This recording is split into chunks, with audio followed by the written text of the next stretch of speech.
I know I've said time and time again, I am not the biggest fan of reboots and remakes. But just like I've said in my review of Godzilla X Kong The New Empire, I don't give a damn how the critics nor the audience felt about 2011's Conan the Barbarian starring Jason Momoa. Now, the film was a box office bomb, but I heavily disagree on that because this film, to me and me only, was fun, adventurous, and it didn't take itself too seriously because it knew what type of film that it was aiming to be. And plus, it has three of my favorite S's in any type of movie like this: sword, sandals, and sorcery. And when you put all three of those elements in this type of film, it's nothing but good old fashioned turn your brain off movie watching fun. Nothing spectacular, nothing Oscar worthy. To grab your popcorn, grab a couple of beers, enjoy yourself. Now, when the movie came out, was announced or whatever, there was a lot of comparing Momoa's take on the character versus how Arnold played the character back in the 80s.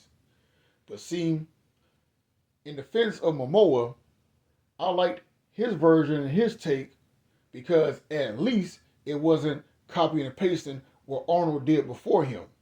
And in this one, to me and me only now, Momoa's version looked and felt more like a barbarian versus Arnold's version, who was more of a bodybuilder-esque type barbarian or whatnot. But again, that's just me and just me alone. Now, there is the theme of revenge. In the original, it was Conan's mother that was killed by the main villain.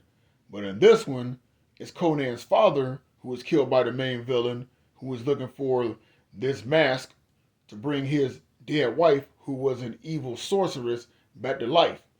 And also take over and doom the world. And not only does Conan have a mission to avenge his father, but he must also stop the main villain, Kalar Zim, for bringing his dead wife back to life and pretty much dooming the whole world.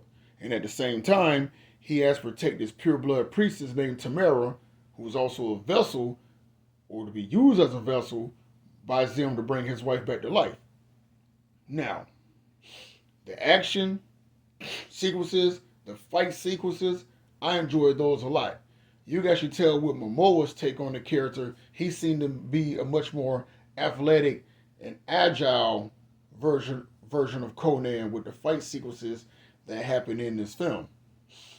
Of course, with character development, I mean, it was a revenge movie. What else do you want from it?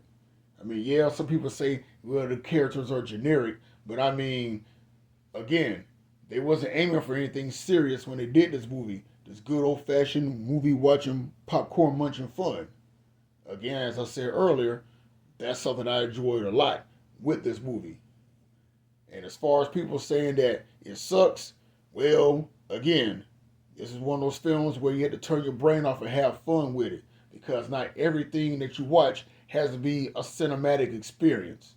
And for that, that's the reason as to why I like 2011's Conan the Barbarian starring Jason Momoa.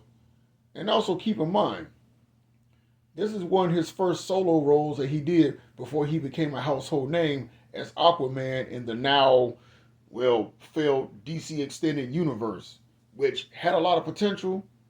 But in all honesty, I really wish there was a sequel to this movie. Some folks may disagree, but hey, I'm just in that category by myself that this film deserved so much more, and it does not deserve the hate that it gets. So, yeah, that's pretty much all I had to say about 2011's Conan the Barbarian. Just my thoughts. That's just my opinion. I'm just saying.